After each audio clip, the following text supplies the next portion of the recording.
Hello and welcome to This Week at the Movies. I'm Matt, I'm Eric. and we're going to talk about a lot of punching movies today.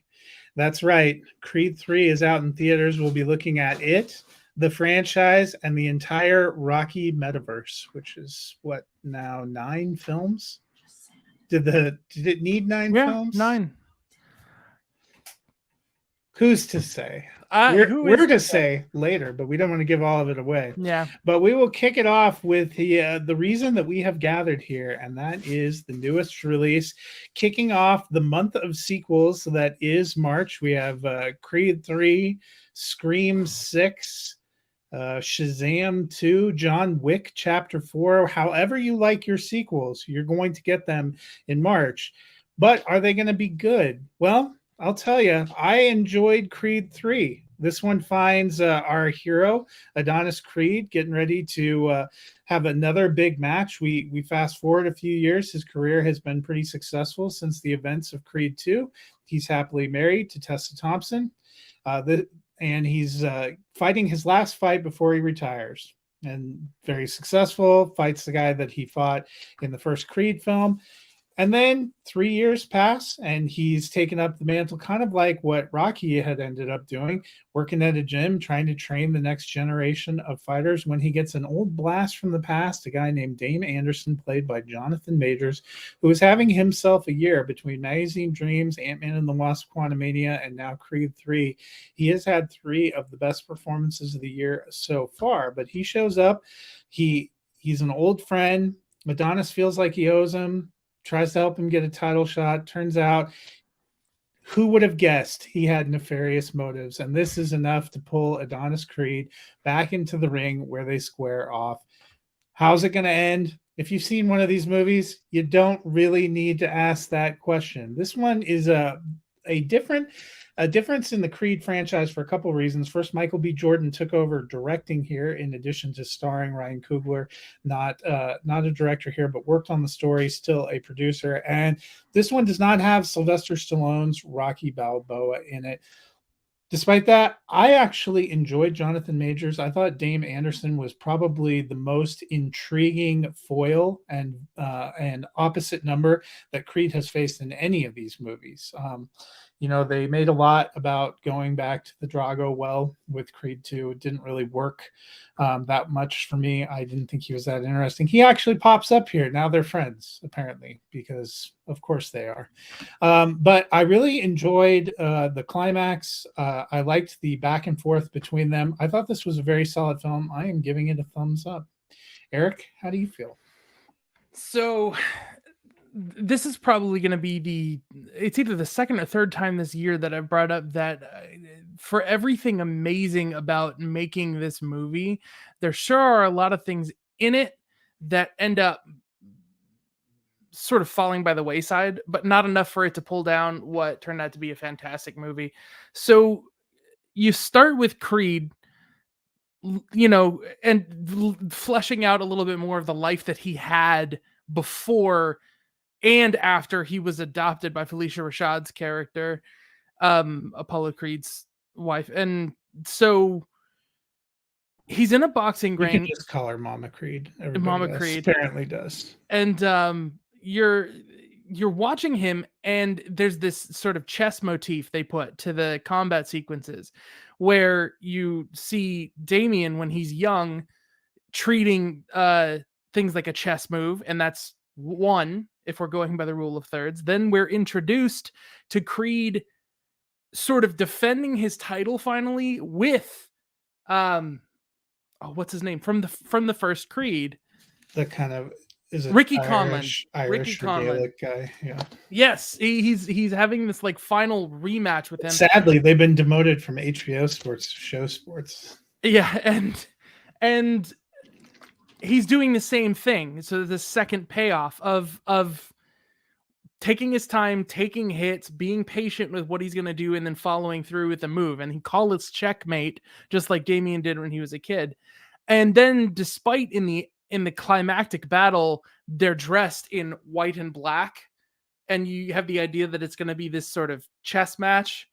it's really more of what everyone has been talking about as an Japanese anime inspired Dragon Ball Z sort of trading fist blows, and that every punch and the sound design of the slipping, just this sort of noise every single time, like there was a lot of stuff that really worked for me. I'm mixed on the way they handled the final fight, which I don't want to totally spoil for everyone, but I will say everything about the fighting in this movie is more metaphorical and in people's heads at a certain point than it is what's actually physically happening. But at the same time, I think the both of them went into training for 8 to 9 months prior to shooting in order to get into shape for this, and they all were insane. Jonathan Majors might be one of the greatest actors. Like you feel so much for what his character is. He doesn't seem like, you're in the back of your head, you're thinking, oh, he's going to be a villain and he's going to reveal his true colors at a certain point. And there is that scene in the movie, and that's probably the most like underbaked part of the movie to me, where Jonathan Majors just is like, haha, I don't need you anymore. And then an ambiguous amount of time passes where he's trashing him over social media and different outlets, and all of a sudden he has a house and a girlfriend, and we don't know really anything of the inner workings of his life. He's just evil for a bit. He has a girl anyway. I don't know if it's a girlfriend or sure. And they come back, and we go right back into the emotions as if they had just met, and we don't acknowledge that he's built this whole other life and had to defend a title that he just got this like dirty shot at winning, like this. He feels kind of like monstrous, but he still feels so human, and it is absolutely intimidating. It's impressive to make him to watch and have him go through and just pull all these moves and get called out for it, and have it impact Creed in a way that was so thoughtfully written out, in like how that affects him as a professional, how it affects him as someone retired from boxing, as a husband, as a father, like all these different ways we're watching how it racks his whole life up and down. And so every scene gave some form of moving emotion for me, and I'm gonna go so far as to give it 2 thumbs up. I know you're a little stricter as mine, but if I gave Cocaine Bear 1 thumb up, I gotta give this 2 thumbs up, because I was shot. Like there are so many impressive accomplishments, with it being Michael B. Jordan's first directorial effort, and with Jonathan Majors pulling off just crafting this person. You are right, though. They do introduce threads they don't come back to. Like when you first meet Dame, like the big argument against them putting in there is, oh, he's a fossil. He's older than you are, Creed. And yet somehow after he wins that fight, when they're talking about he's in peak physical condition, you're old as hell, Creed. You can't come back to like wait. And fun fact, isn't he younger? Jonathan Majors is 3 years younger than Michael B. Jordan. I know, so he must have appreciated getting called old all the time. As somebody who's a fan of The Wire, it also still scares me a little bit that Wallace is letting Avon Barksdale kind of give him direction. It didn't end well for him that way in the Wire, so I'm not sure. Okay, I think about that every time I see him. I'm like, that didn't go well for Michael B. Jordan the first time. I do feel like the script, things that are going on, there were so many plates spinning that they couldn't keep them all up. Like one with the daughter. You mean like the fighter that he was training to be the next heavyweight that he let just get oh my gosh, that guy's life! Who's that there and like clapping for him, doing like the slow clap, like yeah, whoa, you're the heavyweight champ again. Oh. That guy's story didn't have a story. Some guy's gonna come into the ring, okay? He cheats and knocks me out, and I know it, and everyone knows he cheats. I'm gonna wake up in the hospital, and Creed is gonna get my title back for himself, and that's it. Like you do. I will say though, this was probably the best that they've used Felicia Rashad, and the back and forth scenes with her and Adonis were the best in here. I think she kind of ends up taking on that mentor role since they didn't have Sylvester Stallone back. for this one. Mhm. But honestly, I know some people thought that was going to be a big loss. I'm not saying that I didn't think he was good in the Creed movies, because we're just about to talk about one for which I think he should have won an Academy Award. But I didn't feel his loss Yeah, that I feel like the franchise overshadowing the film stands on anyway. its own. Yeah, Yeah. Well, just was bizarre. so as promised, we're going to look at the rest of the franchise, and that means starting with Creed, the first Creed film, which came out in 2015. Um, featured Michael B. Jordan kind of taking on this role as Adonis Creed, coming into his own as Apollo Creed's son, and boxing franchise. And it introduces and kind of kickstarts this franchise for him. I think it's a great performance from Michael B. Jordan as he's getting set up. The film comes from Ryan Coogler and features Sylvester Stallone in that role as Rocky Balboa, and he earned an Academy Award nomination for the film. As I mentioned a few minutes ago, I actually think he should have won for that role. Didn't end up happening for him. I Uh, agree. but I actually have always really enjoyed the first Creed. I was telling you, Eric, off air, but I didn't watch all the Rocky films growing up. The first Rocky film I ever saw was Rocky Balboa, because that was in the range when I was already starting to be a film reviewer. So I kind of went into Creed with only a loose idea of who Rocky was, and I really ended up enjoying that film a lot. But how did you feel about Creed, the original Creed? Apologies for my camera, but the original Creed is probably one of my favorite movies of all time. And I've gotten kind of gradually more and more comfortable with talking about that because it's so new and sometimes you never know how that's going to land. But one of the things I really missed from Creed 3 was the original score and theme they created for Creed. To have him stand apart from that, dun dun, like that they have for Rocky. He has his own. And I missed the simplicity and the clearness of it. Creed 3 has this thread that's about Creed having difficulty communicating his feelings, healthily and verbally. Like he needs to let something out through fighting.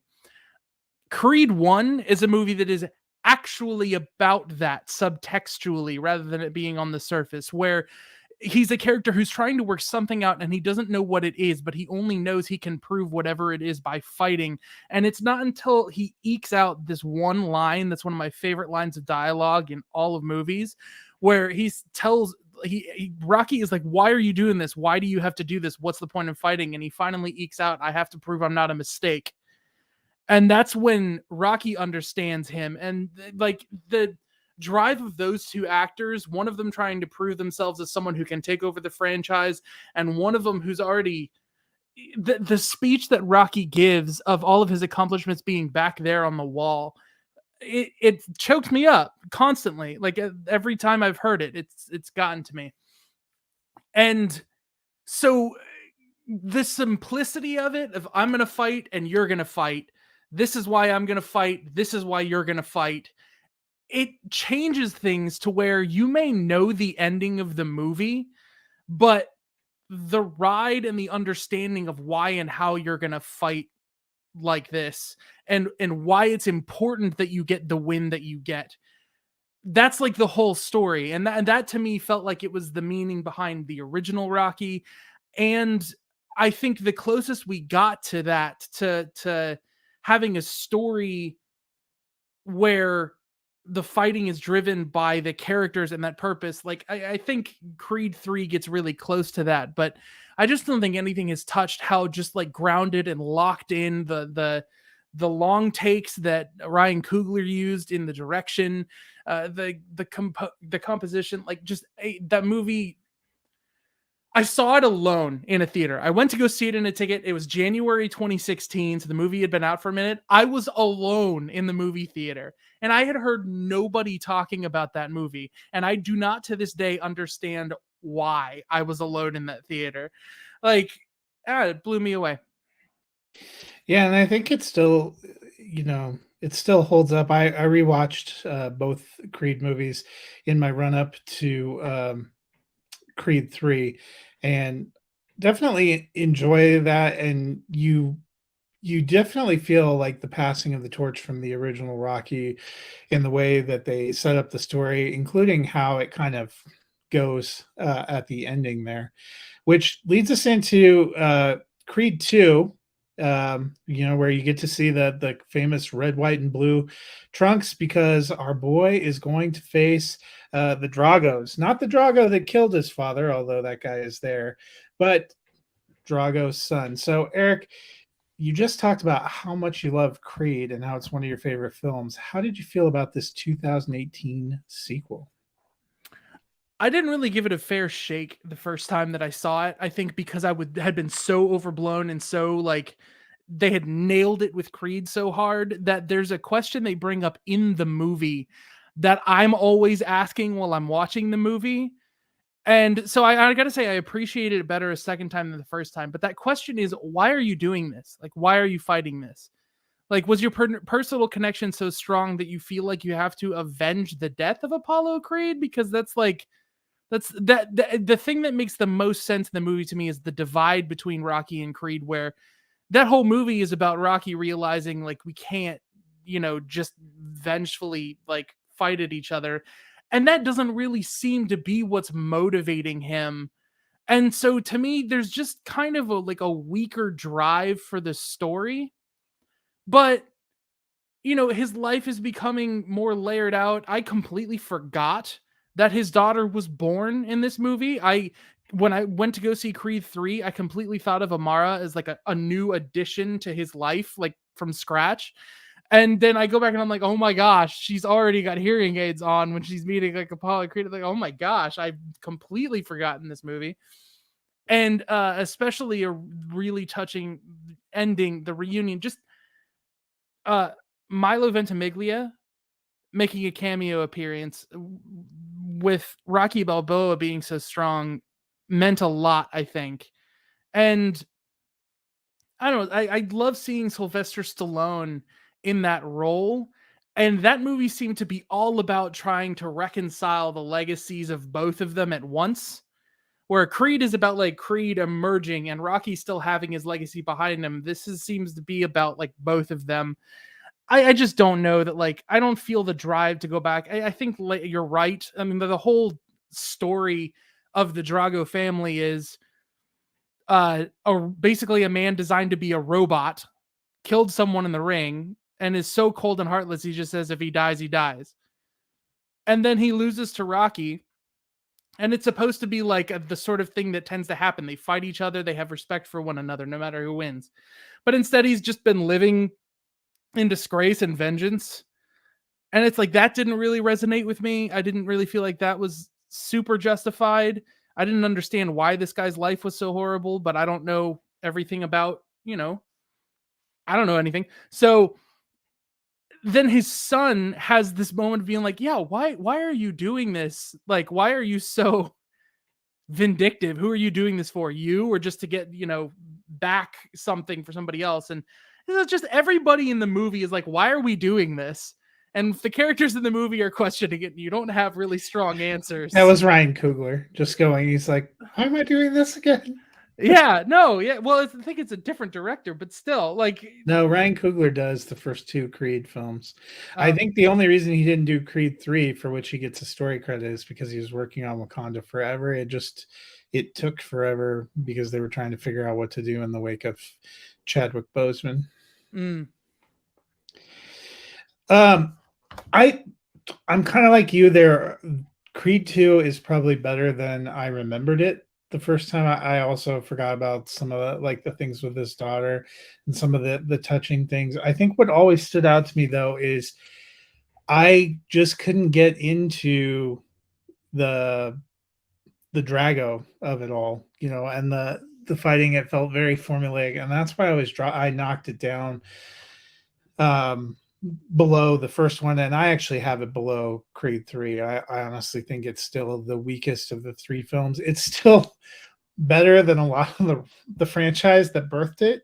Mm. But I think it's still probably the weakest of their outings, and not because they're bad or anything. See, when I mentioned the Rocky franchise, you just get so excited your camera starts working. Yep.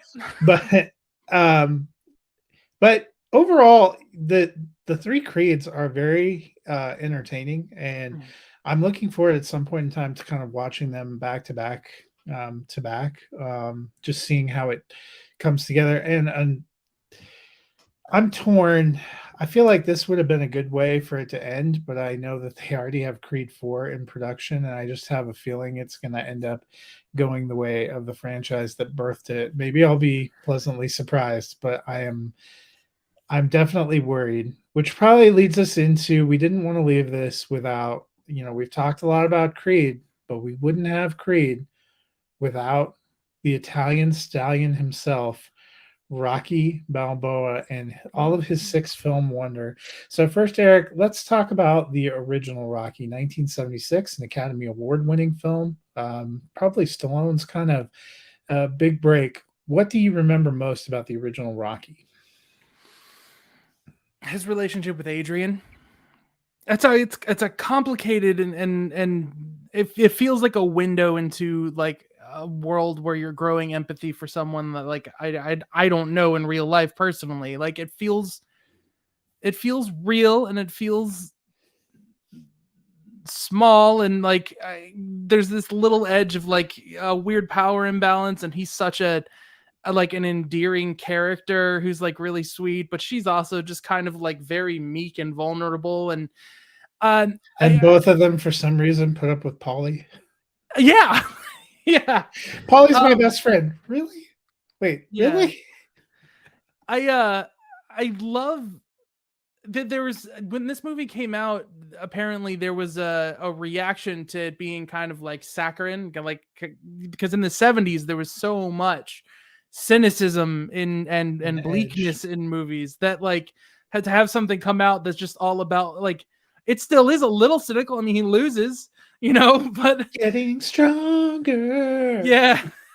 But it's so heartfelt and hopeful and inspiring and whatnot. And just like you come to care, I think, for what he comes to care for in the movie. And the idea that they can make it feel like such a victory for him, I think is what really wins it over. And that's why it means a lot to me when he's screaming out Adrian's name. And it's like, she understands why this is a win for him, and he understands why it's a win. And that's the core of the little life he's building. So it's like him achieving his dreams too. It's definitely like the everyman working class hero story. That's who Rocky is. And like I mentioned earlier, the original wasn't the first Rocky film I saw, but I did see it not too long after. I think I actually went back and watched it after I saw the first Creed movie. So Creed, thank you for this introducing you to Rocky. And I have it in my list of my favorite films of the 70s. I think it's iconic for a reason. There are a lot of interesting notes in there. I've seen it a few times. I just recently rewatched it, getting ready to go through the franchise. And Stallone does an interesting job. The relationships, though, as you go through the entire thing, I have to be honest, I never don't totally understand Paulie and Rocky. Like, he's not particularly nice to Rocky or to his sister. And yet they're like, "Oh, we love him. He would die for us." I'm like, all evidence to the contrary, man. Yeah. All evidence to the contrary, especially as you get down that rough road of Rocky 5. Like, we're just going to gloss over the fact that, well, how did Paulie get to be their business manager? I have questions. Rocky 5 is too many questions. There's too much. Well, before we hang it up today, I was going to ask you, what is your ranking for the 6 Rocky films? And we're going to quickly recap them. There's Rocky, the original Rocky. Then there's Rocky 2, which came out at the end of the 70s, which is to Rocky as Jaws 2 is to the original Jaws. It's like, we had so much fun. Let's wind it back and play it again. Rocky 3 is where he fights a young Mr. T as Clubber Lang.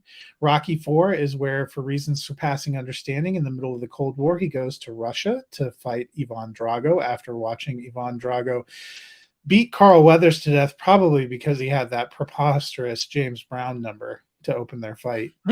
Rocky 5 is where Rocky has brain damage.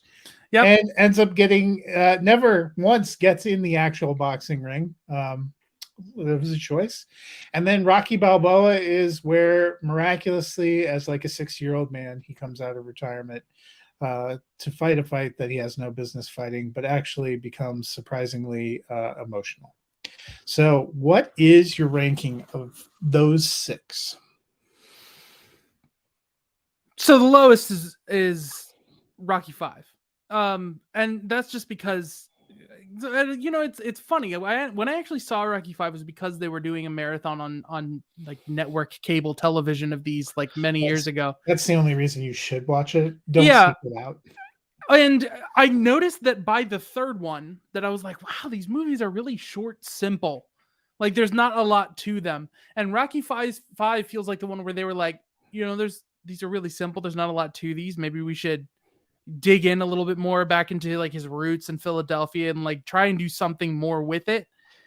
And it's just messy and like, so like, okay, so it goes 5, 3, because that one is just, it's sweaty and then it ends. And then that's my experience with it. I'm sure there's people who can speak way more to it. And then I got to say probably 2 and 4 are like right next to each other, with 4 just barely nudging out 2 because of there's some more iconic montages and a little bit going on there. And also 2 does feel just kind of like a repeat of 1. And then Rocky Balboa and then the original Rocky. And I got to say, I honestly, Rocky Balboa might actually have beaten out the original Rocky for me if it weren't for the way it was shot with this sort of blue-gray, shaky cam. Like some of the choices they made with the way that they made it difficult to kind of engage. It feels dated to the 2000s for some reason. I don't know. But you mean like somebody watched parts of Traffic and were like, I can do yeah. Yeah. I just, with your description of Rocky 5, I feel like he should have rolled out and said, like, ghetto Philadelphia, born and raised. In the boxing ring is where I spent most of my days. No. So for me, Rocky 5, definitely at the bottom. It's a preposterous film. Just preposterous, which is fascinating because Sylvester Stallone actually directed most of the Rocky films, but he didn't direct the first one. And oddly, the guy that directed the first one came back and was like, can I do Rocky 5 where you have like brain damage? We're not actually going to do any boxing in our boxing movie. Unless you're talking about like the Tommy Morrison, but that was like one of the worst fights. Also, I guess I didn't realize till I was back watching them, the boxing choreography in these Rocky films is not very good. They basically stand there and just take turns beating the hell out of each other. Yeah. But Rocky block, and he's like, he just got punched in the face. No wonder he got brain damage. He got punched in the face like 95 times. Yeah. Just he reminds me, did you ever play Mike Tyson's Punch-Out? No. Okay, well, it's a classic Nintendo game, and if you ever look it up, Rocky's fighting style, I was standing there and I was like, I feel like I'm watching Joe Glass fight. That's like the first opponent that you face in Mike Tyson's Punch-Out. He never knows how to block. He just takes punch after punch after punch and then waits for you to punch yourself out, and then he punches you back. I'm like, apparently that's where they got that style. So Rocky 5 at the bottom for me. Next up is Rocky 4, which Drago's son didn't do it for me in Creed 2. Drago, the OG, didn't do it for me in Rocky 4. I also think that's just a weird, that song and dance number before Carl Weathers gets beaten to death was a choice. And then Rocky going to Russia where he wins the people over by running through the snow and helping horse carts gain upright traction. The guy that tells you that Apollo was like a son to him. So it's like watching a son die, but now my white son has been reborn. I mean, plus I feel like Rocky 4 is to the Rocky franchise as Superman 4 The Quest for Peace is to the Superman franchise, where they just wanted to make some kind of political statement because the entire end of it is about Cold War US Russian relations. It's also mercifully the shortest of the films. It's barely 90 minutes. 10 minutes of that is just reliving the end of Rocky 3, which I did not realize till I started watching these. Like, they just think you don't remember. I guess this was in the days before they had the previously on, so they just roll it right in there. Next step for me is Rocky 2, which I mentioned. I don't hate Jaws 2, but it just feels like, hey, this was so successful, let's do it again. And you're almost the same thing. He's like the working class guy trying to find a job, trying to find a way up, and then Apollo decides to give him a chance. He's like, well, I guess I'll work into it. And I guess we just forget for most of the Rocky franchise afterward that at the beginning of Rocky 2, he's told not to fight again because he had sustained so much damage in the first fight. That's where the brain damage began.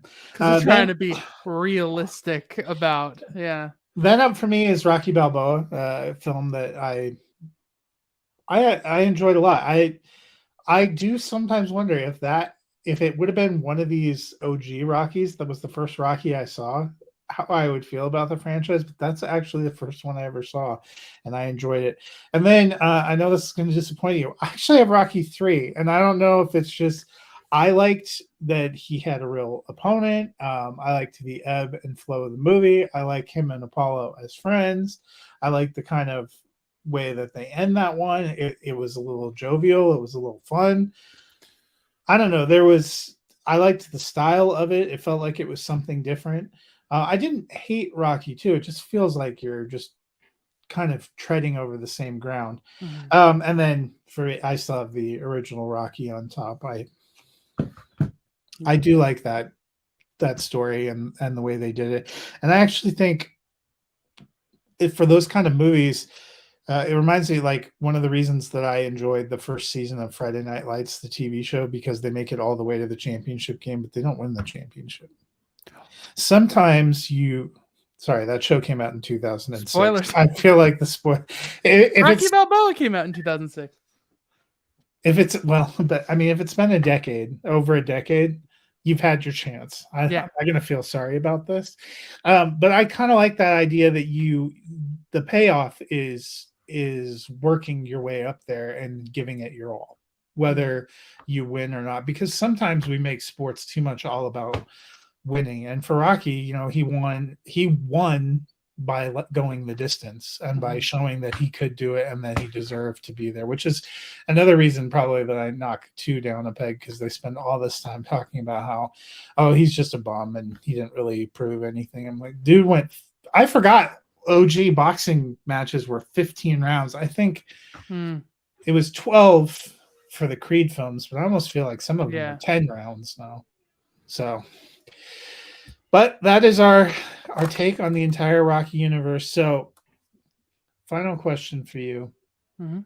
If you included the 3 Creed films in there, I'm assuming for you Creed is, of the 9, number 1. It is. Is Rocky number 2? Yeah, I think despite the craft and a lot of the modern conveniences they have, like from the 70s, I think still I'll talk about this all the time, but there's that spark of originality when you have that first thing and you have all that work that he did to like stand by that script and Sylvester Stallone being there. And it has something special about it that you can't really touch once you're trying to reflect off of that original thing.